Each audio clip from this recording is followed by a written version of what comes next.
بسم الله الرحمن الرحيم. اللهم صل على سيدنا محمد صلاة تنجينا بها من جميع الأهوال والآفات،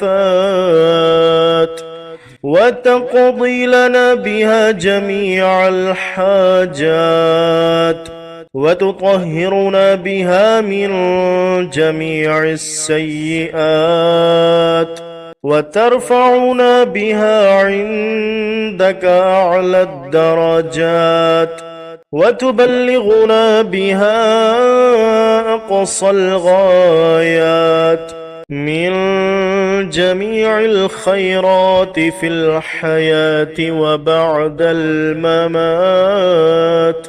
إنك على كل شيء قدير.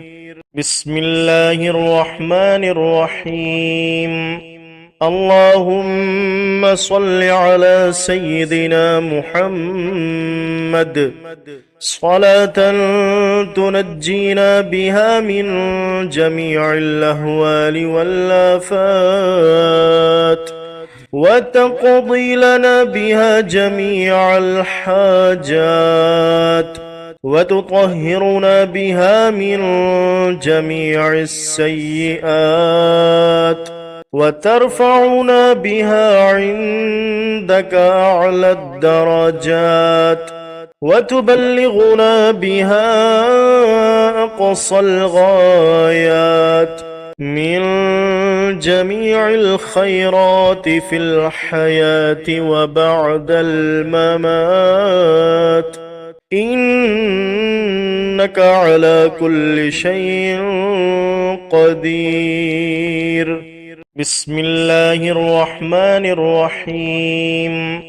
اللهم صل على سيدنا محمد صلاة تنجينا بها من جميع الأهوال والآفات، وتقضي لنا بها جميع الحاجات، وتطهرنا بها من جميع السيئات، وترفعنا بها عندك أعلى الدرجات، وتبلغنا بها أقصى الغايات من جميع الخيرات في الحياة وبعد الممات،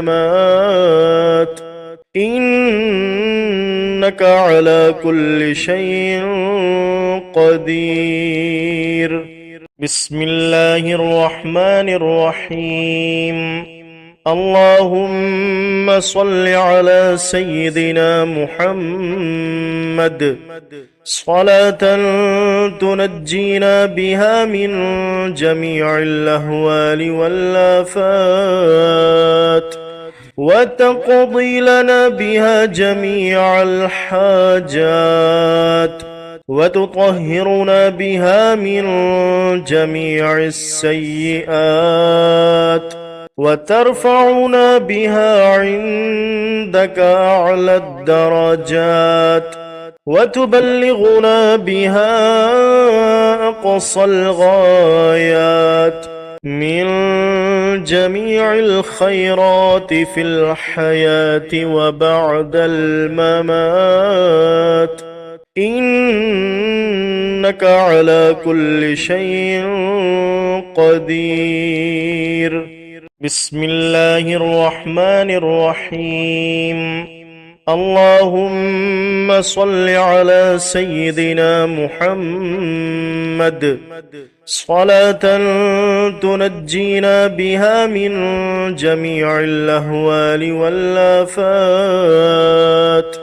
وتقضي لنا بها جميع الحاجات، وتطهرنا بها من جميع السيئات، وترفعنا بها عندك أعلى الدرجات، وتبلغنا بها أقصى الغايات من جميع الخيرات في الحياة وبعد الممات، إنك على كل شيء قدير. بسم الله الرحمن الرحيم. اللهم صل على سيدنا محمد صلاة تنجينا بها من جميع الأهوال والآفات، وتقضي لنا بها جميع الحاجات، وتطهرنا بها من جميع السيئات، وترفعنا بها عندك أعلى الدرجات، وتبلغنا بها أقصى الغايات من جميع الخيرات في الحياة وبعد الممات، إنك على كل شيء قدير.